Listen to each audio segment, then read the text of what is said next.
Okay. Okay, hello. Welcome to my YouTube channel. And in today's video, we will be discussing about prepositions. So ano pa bang hinihintay natin? Diretso na tayo. Share screen agad. Wait lang. Hindi pala siya nag-share. Okay. Share screen ko lang.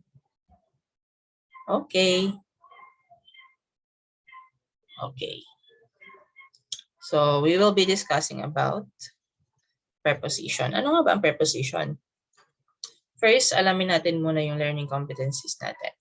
Compose clear and coherent sentences using appropriate grammatical structures, preposition and prepositional phrases. So these are the objectives. Identify preposition and prepositional phrases in sentences. Determine the uses of preposition in sentences. Create meaningful sentences using prepositions. Manifest the value of being modest by using prepositions and prepositional phrases properly in conversations. So, sagutan natin itong items na to. So, dito, isupply lang natin or ibigay lang natin yung correct answer. Ano yung words na pwede nating ilagay or isupply dito sa mga items na to? Number 1, we arrived blank the house blank the afternoon. Okay? So, we arrived at the house in the afternoon. Number 2, the writer was blank our table immediately. What would be the correct or appropriate word for item number 2? Okay, at. The waiter was at our table immediately. Number 3, we have not seen our waiter blank we arrived. So ano yung magandang word na ilagay natin dito? Since we have not seen our waiter since we arrived. Number 4, the soccer player lifts blank the ball. 2, the soccer player leaped to the ball. Number 5, the tiger jumped blank my face. Onto my face. Number 6, the tiger jumped into the trap. Okay, number 7, I went to the store today. Number 8, a light appeared blank the window. In the window. The cattle will graze blank the open range blank the whole summer. This is on and 4. 3 hockey players are on the ice. Number 11, the cowboy rode blank the setting sun. This is into the setting sun. Number 12, 3 boxers are in the ring. Number 13, the celebration will start blank September blank November. Will start from September to November. Number 14, the water spilled blank the floor onto the floor. So ano nga ba ang preposition? So lahat na yan, yung nakapula na yan ay preposition. So ano pa ang gamit ng preposition? So preposition is a word that shows a relationship between a noun or a pronoun and some other word in the sentence. So napapakita ito ng relationship noong noun or pronoun doon sa ibang salita doon sa or word salita doon sa pangungusap. Kumbaga connected itong noun and pronoun na ito. For example, the baseball player in the white shirt hit a home run. So yung highlighted word dito in the white shirt at ang preposition dito ay in. Ito po yung nagduduktong or nagko-connect noong white shirt doon sa subject. Okay? Ano yung relationship ng white shirt doon sa baseball player? Ito po ay nagdi-describe doon sa baseball player. Diba? Ano ba yung suot ng baseball player? Puti. Puting shirt.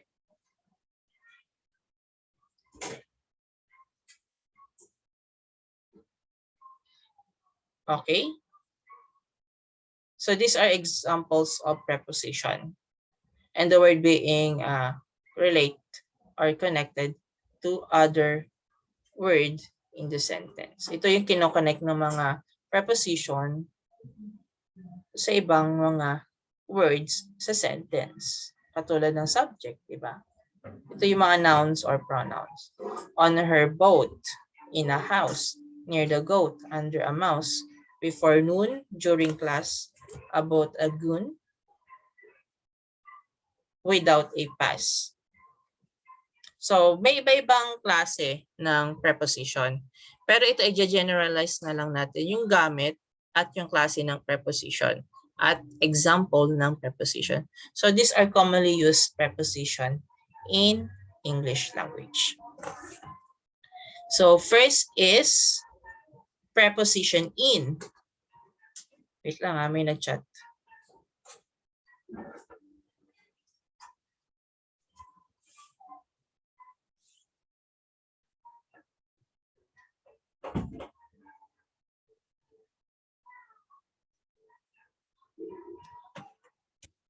Okay, this is preposition and the uses. So, pwede nating kung ang pinag-uusapan natin ay about months, time of day, year, room, street, country, book, paper, car, bus, taxi, picture, and world, ito yung gagamitin natin, preposition in. For example, in December, in the morning, in 2018, in the Philippines, in the paper, in the car, in the picture. And kapag naman preposition on, ito yung gamit niya. Days of the week, attached being on a surface, for a certain side, left and right, left or right, for a floor in a house, for public transport, or for television or radio. So example, on Sunday, the picture on the wall, on the table, on the left, on the first floor, on the bus, on a plane, on TV, on the radio. Certain side, di ba? On the left, or a floor in a house, or surface, kung nasa ibabaw siya, on the table. Okay, nakapatong itong cellphone ko sa table, on the table. Next is preposition at. So these are the uses. When we refer to night, kung for weekend siya, a certain point of time, meaning next to, or by an object, or kung pinag-uusapan natin is for table, for events, or place where you are to do, or something typical, or watching a film, study, work, or for age. For example, at night, at the weekend, a certain point of time. For example, at 10:30 a.m. At the door, at the station, at the table, at a concert, at the party, at the cinema, at 11 years old. Next is preposition since. So ginagamit natin ito from a certain point of time past till now. So matagal na siya pero nagaganap pa rin. Okay? Hanggang ngayon is nandito pa rin or nag-exist pa rin since 1979. For example, our school was founded since 1979. And until now, ay nakatayo pa rin yung school nyo. Okay?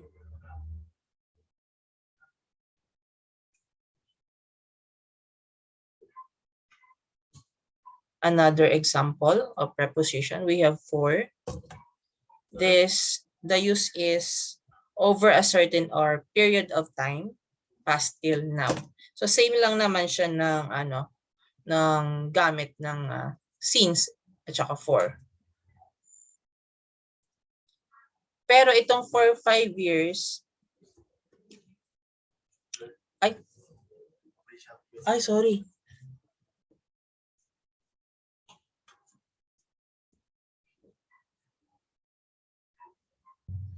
Okay. Okay. Share screen ulit tayo. Dito tayo natapos. Okay. Preposition for. Ito yung gamit niya. Over a certain period of time past till now.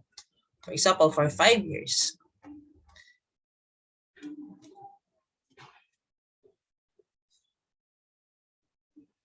Next is the preposition before. So, ang gamit nito ay earlier than a certain point of time. Before, for example, before 2015. Before I became academic coordinator. Or before I met her. Or before I graduated. So, yun yan. Earlier than a certain point of time. Next is preposition to. These are the uses. Telling the time, movement to person or building, movement to a place or country, marking the beginning and the end of that period of time. So these are examples. 10 minutes to 5, go to the cinema, from Bacolod to Cebu, from Monday to Friday. And by, preposition by, ito yung gamit, up to a certain time, who made it, made by someone. So sino ba yung gumawa or saan ba gawa yun or sino gumawa? Okay. Ang gulo ko. So example, I will be back by 6 o'clock. By 11 o'clock, I had a novel by Jose Rizal. Okay, above, ang gamit naman niya, higher than something else, but not directly over it. For example, a path above the lake or above the sky. Yun yung mga example. Next is below. Ang gamit naman ng preposition na to is lower than something else, but above ground. The fish are below the sea. The ball is below the table.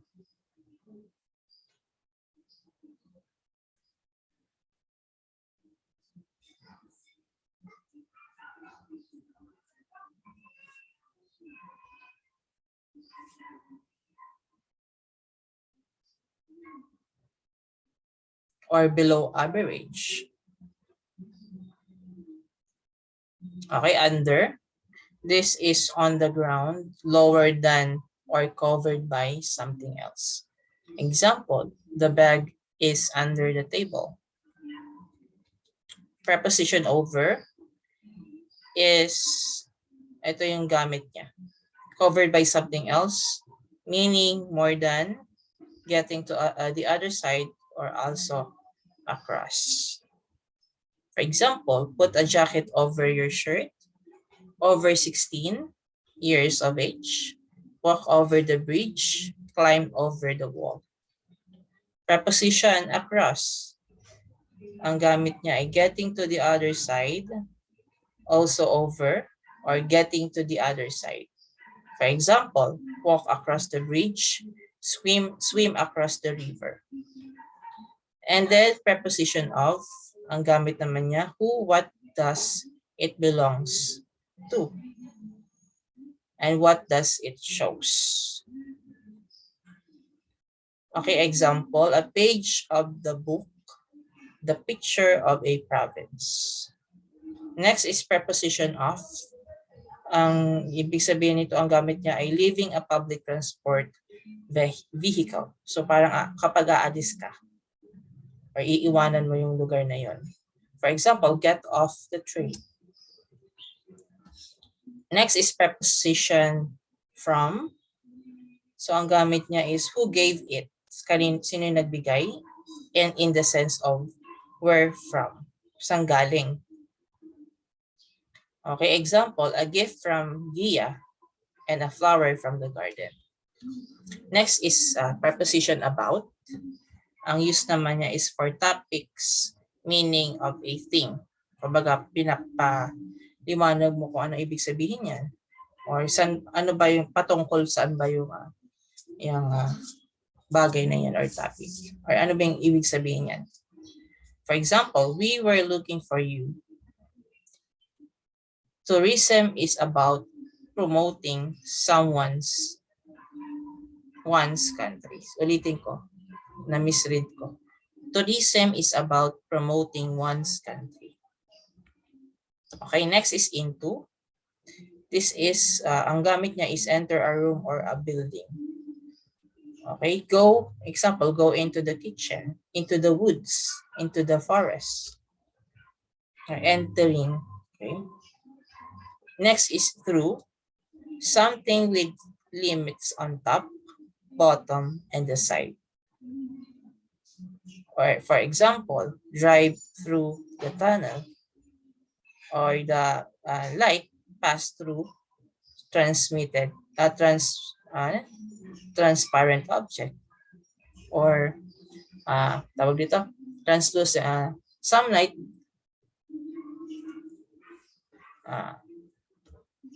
or opaque objects, or light do not pass through opaque objects. For example, through the fire, through the river, through the wire. Diba? Next is towards. Ang gamit naman niya is movement in the direction of something but not directly to it. For example, go 5 steps towards the hall. For example ba, pupunta ka doon sa isang lugar na yan, pero hindi talaga doon. Hindi ka talaga direktang pupunta doon. Pero yun yung pupuntahan mo. Okay? Next is object of preposition. So the noun or pronoun that ends a prepositional phrase. So nasa kasama, or yung object of the preposition ay kasama sa prepositional phrase. For example, in the white shirt. So in is the preposition and white shirt is the object of preposition. At tinatawag natin itong prepositional phrase kasi magkasama yung preposition at yung noun and pronoun or yung object of preposition. For example, these are object of preposition: boat, house, goat, mouse, noon, class, goon, and pass. So these are object of preposition. So there are other examples of prepositions na pwede natin gamitin. Ayan, sobrang dami po nila. Now, let's move on to prepositional phrase.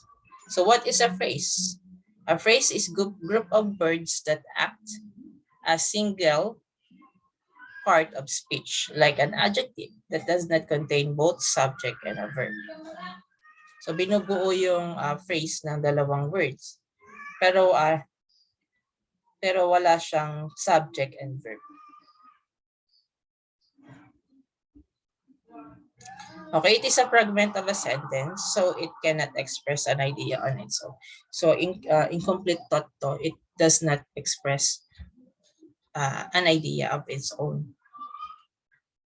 For example, after midnight, on the roof, with a Ukrainian bullfighter. Ito yung example ng phrase.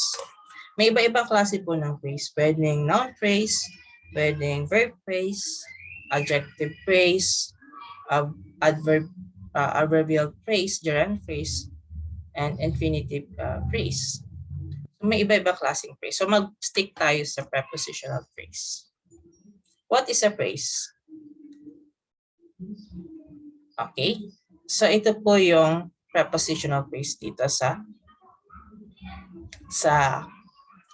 sentence na ito. After midnight, Edgar's mother was dancing. After midnight, Edgar's mother was on the roof dancing. So yung underline word dito ay tinatawag natin phrase. Ayan. After midnight, Egor's mother was on the roof dancing with the Ukrainian bullfighter. So, ito po yung tinatawag nating phrase or prepositional phrase. And other examples, i-pause nyo na lang. So, most preposition are difficult to define. So, kinakailangan nating pag-aralang mabuti itong mga prepositions kasi nakakalito talaga siya. Ito yung nakakalitong part of speech. Okay? Kasi marami siyang gamit. Maraming purpose yung mga preposition. Depende sa gamit sa sentence. So most of the time, preposition indicated location. Ayan. Now, let's move on to prepositional phrases. So prepositional phrases function as adjectives or adverbs in a sentence. So they are formed like this: preposition plus optional modifiers plus noun, pronoun, or gerund, like running. Example, over the rainbow. Okay, over is the preposition, the is the article, and rainbow is the noun. So, pag pinagsama po natin yan, mabubuo yung prepositional phrase, over the window. So, these are example of prepositional phrases. Yung highlighted word po, yung kulay orange ba yan? Basta itong highlighted word, yan po yung ating preposition. Tapos itong nasa gitna, yan po yung mga articles. And ating nouns or pronoun. Okay? Prepositional phrases usually end with a noun or pronoun which is the object of preposition. So, alin dito yung object of preposition? So, yung highlighted words after, inside, outside, between, beside, and with are preposition. At ang underlying words naman dito are nouns or what we call, nouns or pronoun or what we call object of preposition. We have fight, ear, house, girls, you, and me. So let's have an activity. Identify the prepositional phrases in the object and the object of preposition. Number 1, the paper with the blue border is floating through the air. So, dalawa dito yung prepositional phrases. Through the air and with the blue border. So, yung preposition dito ay with, and yung object of preposition, blue border. May isa pa tayong preposition dito, through, and ang object of preposition is air. Number 2, Jordan's eyes sparkle like a sunny day.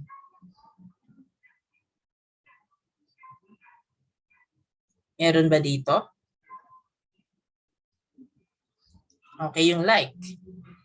And then yung sunny day yung prepositional, object of preposition. Number 3, with great ease, Michael jumped on the table. Up on the table. Okay? Yung on, yun po yung preposition. At the prepositional phrase natin dito, the prepositional phrase ay on the table. At the object of preposition ay yung table. Okay? Yan po. Yang with the blue border through the air, like a sunny day, with a great ease, and on the table. Okay, these are my references. Let's move on to other. Ayan. So, prepositional phrase. Okay. So, preposition is used to show how a noun or pronoun relates to some other words in a sentence. Diba? Ang preposition. And it always followed by a noun or pronoun. So, these are activity. Ito yung mga prepositions. Ayan, lahat inanggamit dito. Lahat naman ay on. Ito sa number 8, at naman yung ginamit na preposition. Sa number 9, before, after, before, and after. Number 10, at. Number 11, under, 12, over, 13, above, 14, 15, 2. Number 16, across, through, into. Number 22, since, for, by. Okay. Okay, number 22, since. Okay, off, from, about, towards. So these are prepositions. Okay, in, on, under, over, near, for, up, down. These are prepositions of praise: behind, in front of, next to, between, near, above, on, in, below. And this is preposition triangle. Yung nadi-divide yung in, on, at, and then time and location. I-pause nyo ito, then pag-aralan nyo. And prepositional phrases, yung kanina. Okay. So yung kanina, ito pa rin yung kanina. Okay. Basahin nyo ito. Okay, these are examples of prepositional phrases. Okay, identify prepositional phrases in the sentence below. Okay, in my notebook is prepositional phrase, and it acts as an adverb, modifying doodle. The boat navigated the choppy waters with purpose. With the purpose is a prepositional phrase. It acts as an adverb, modifying navigated. Okay. Same din dito. During the show is a prepositional phrase, and it acts as an adverb modifying made.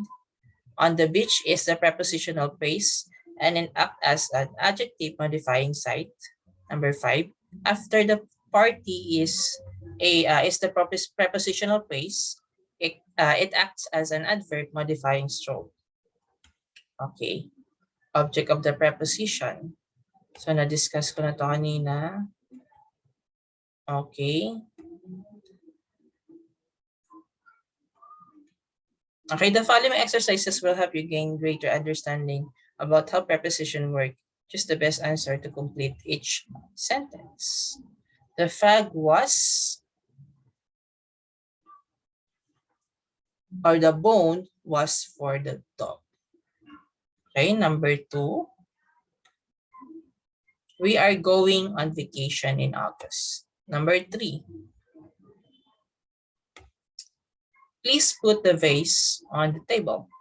Number 4. I received a present from Janet. Number 5. School begins on Monday. So let us identify the prepositional phrase and object of the preposition. Up the stairs. Stair is the object of preposition. Around the block. Block is the object of preposition. Behind the door for her. Her is the object of preposition. Don't leave without your coat. Coat is the object of preposition. Lunch is the object of preposition. During lunch is prepositional phrase. Number 8. At a high speed is a prepositional phrase. Speed is the object of preposition. Object of preposition in number 8. Fraction. And then yung cause. Number 9. Okay, cost ulit. And number 10, noon is the object of preposition. And lunch is also object of preposition. Number 11, he is in jeopardy of not graduating. So graduating is the object of preposition. Number 12, on top of the historic rock. Historic rock is the object of preposition. Number 13, the baseball was just out of reach from the boy. Boy is the object of preposition. Sobrang haba. Okay? Pause nyo na lang to and then identify nyo yung preposition and object of prepositions. Ayan. Bye-bye. Sak na kasi lalamunan ko. Okay, pause nyo na lang yung yung activity na yun. Try nyo hanapin. Okay, identify yung preposition and object of preposition. Bye-bye. Peace out.